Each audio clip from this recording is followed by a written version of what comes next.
22वां अध्याय वृषभावतार वर्णन। नंदीश्वर बोले, हे ब्रह्मापुत्र सनत कुमार जी, एक बार देवताओं और दैत्यों ने मिलकर बहुमूल्य रत्नों और खजानों को हासिल करने के लिए समुद्र मंथन करने का निश्चय किया, परंतु वह मंथन किस प्रकार किया जाए यही सब सोच रहे थे। तभी आकाशवाणी हुई।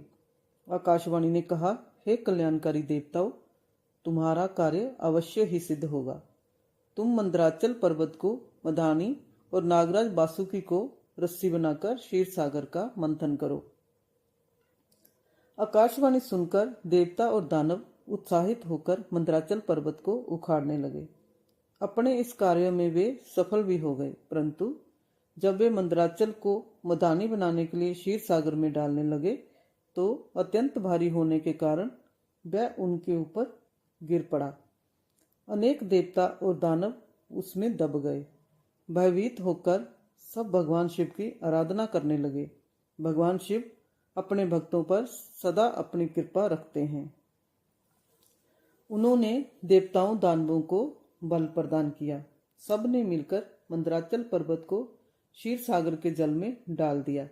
फिर नागराज बासुकी को रस्सी बनाकर समुद्र मंथन करना आरंभ किया।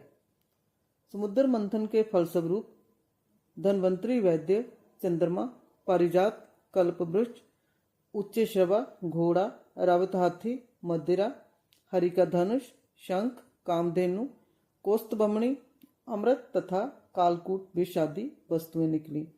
साथ ही परम सुंदर मनोहर रूप एवं धन वैभव की स्वामिनी देवी लक्ष्मी भी निकली। भगवान श्री हरि विष्णु ने देवी लक्ष्मी, शंख, कौस्तुभमणि तथा गदा को ग्रहण किया। सूर्यदेव ने उच्च शर्वा नामक घोड़े को लिया। इंद्रदेव ने पारिजात, कल्पवृक्ष और ऐरावत हाथी से देवलोक की शोभा बढ़ाई। त्रिलोकीनाथ भक्तवत्सल भगवान शिव ने देवताओं और असुरों सहित पूरे संसार की रक्षा हेतु मंथन से निकला कालकूट विष पिया और नीलकंठ नाम से प्रसिद्ध हुए। उन्होंने चंद्रमा की रक्षा हेतु उसे अपने सर पर धारण किया।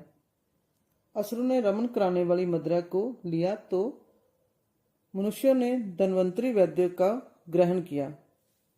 मुनिजनों ने कामधेनु ग्रहण किया। तत्पश्चात सबसे अंत में निकले अमृत कलश को देखकर सब उसे लेने के लिए झपटे। देवता और असुर दोनों ही अमृत पीना चाहते थे। असुरों ने देवताओं से अमृत छीन लिया। दुखी देवता भगवान शिव की शरण में गए। तब अपने भक्तों के दुख को जानकर शिव ने श्री हरि विष्णु को मोहिनी रूप धारण कर अपनी माया से अमृत कलश असुरों से लाने के लिए कहा। विष्णु जी की माया से मोहित होकर दैत्यों ने उन्हें अमृत कलश दे दिया। तब विष्णु जी देवताओं को ही अमृत पान कराया। यह देखकर दैत्यों को सारी माया समझ आ गई। फिर वे बलपूर्वक अमृत पाने के लिए युद्ध करने लगे। घोर युद्ध हुआ। भगवान शिव और विष्णु जी की कृपा से देवता विजयी हुए और असुरों को विष्णु जी ने पाताल लोक जाने का आदेश दिया। वे स्वयं असुरों को पाताल ले गए, परंतु दैत्यों ने अपनी चालाकी और माया से उन्हें वहीं बंदी बना लिया और स्वयं उपद्रव करने लगे।